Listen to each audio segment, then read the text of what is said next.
Maqaan koo Mirreessaan jedhama. Asuma naannoo kanadha. Asuma jiraattu. Naannoo kanadha. Maaltu isinii ta'e? Anaaf wanta guddaan naa ta'e. Ishi. Duraan dursa Waaqayyoo isa guyyaadhaan nu ka'een galateeffamu. Har'aan dhaabbadhe akka dubbannu godhes Waaqayyoon na gargaareetidha. Waaqayyoon takka na galateeffadha.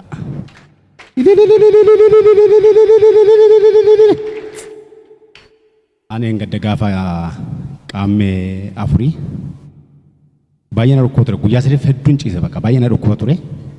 Baay'ee isa akka salphaa miti. Guyyaa sadii fishin beektaa ture rakkooti baay'ee na dhukkoo socho'uu hin danda'u nama laaluu hin danda'u ture.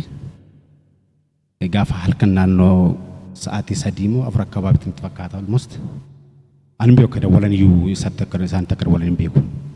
Mucaan kun bu'aa turte biliseeni. Na dhukkoote hedduu na dhukkoo bakka nama laaluu hin danda'u ol jee'uu hin danda'u nan ciisu ofuma rakkamatti.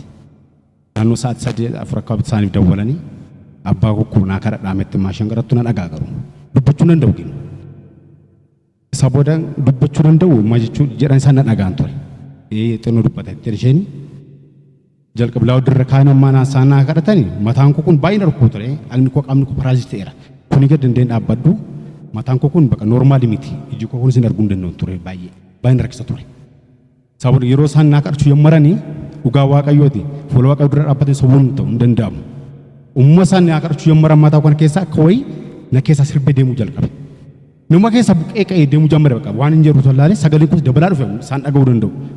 Dura nama dubbisuu danda'u amam jechuu koo bichaa nama isa booda dabalaa dhufe akka humni koo. Isa booda fayyaan ta'e isin taa'uu hin dandeenye ka'een jilbeeffadhe isaa booda jilbeeffadhee Waaqayyoon kadhachuu eegale. Waaqayyoo faa galatu Waaqayyo duna oolchee Waaqayyo maatii kollee gadda oolchee Waaqayyo na galateeffadha.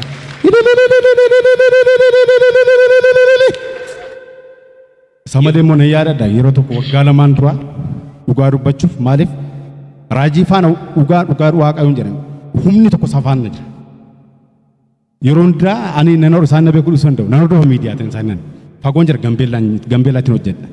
Miidiyaatiin isaan hordofa wanta isaan tajaajilan irra deddeebi'uun dhaggeeffadheen quuf yeroo mana isaa ciisalee dhaggeeffadha.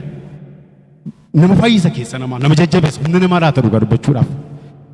Biraa dhaabban Waaqayyo ammayyuu bara isaa eebbisu humnaa dabaluuf ammayyuu sagalee isaa dabaluuf mul'ata isaa dabaluuf ammayyuu. Kanaaf waggaa lamaan dura asitti dhukkubsadhee baay'ee du'een oole. Armeen koo boqotanii booda baay'ee dhukkubsadhee bootitti kan waldaan kuu yeroo sarree hundoofti naannitti kan taa'aa ture. Isaan isa rammataa jedhanii sagaleen sun ergaan sun anuma hafee naa galma isaan Waaqayyo isaanitti dubbatu. Dhufeen wanti sin xulfaate na yaadadha wanti sin xulfaate wanti sodaachaa jirtani. Namni tokko jiras sodaachaa jirta akka dhagaa si xulfaate jedhanii asirratti kadhachaa jiru. Anuma jedheen dhufe. Lapheen koo kun baay'ee na dhaataa ture. Gaddarra waan turreef bakka har'amu boru eenyutti himne maatii kootti himne. Har'amu boru waan namuudha hireen shakkaa ture. As dhaabbadheen naa kadhatanii guyyaa sanaatti qabeen mataa ba'uun hin jiru. Lapheen koo sin fayyee qaamni koo muluu fayyee eengadda sama naa kadhatanii nan fayyee Waaqayyo ulfaatu. Wal qixxeessaa kanarra galata guddaa Yesuus fida.